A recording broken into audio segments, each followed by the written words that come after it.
У зрителя, по крайней мере, была, наверное, возможность очень важные, интересные вещи узнать именно из уст председателя службы государственной безопасности республики. Это важнейшая абсолютно служба.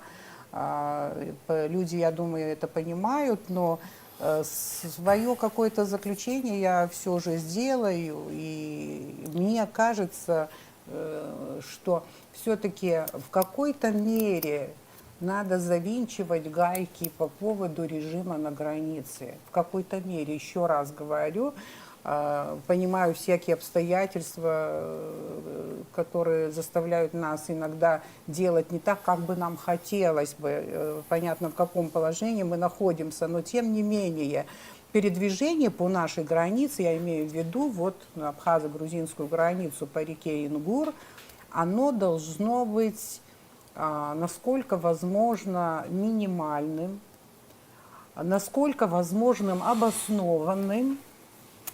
Фильтрация должна быть просто строжайшей, потому что вот как снежный ком может разрастаться деятельность определенных служб и организаций в Грузии, которым противостоять будет очень тяжело. И надо понимать, что Абхазия – это не проходной двор, это страна, поэтому порядок на границе должен быть настоящий порядок, который соответствует ситуации, который соответствует реальности. И что касается некоторых предателей, которые перебежали на сторону Грузии, возможно, таковые еще будут, я хочу сказать, собственно говоря, даже не своими словами. Многие из вас знают, наверное, писателя. Писатель он очень интересный, Борис Акунин. Есть такой, и, кстати, он по происхождению грузин. Это его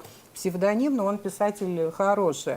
И он как-то говорил, что на свете много мерзостей, а вот предательство худшее из них. И вот эти слова хочу адресовать тем, кто даже может подумать о том, чтобы предать свою родину. Предают родину те, у которого образа этой родины нет.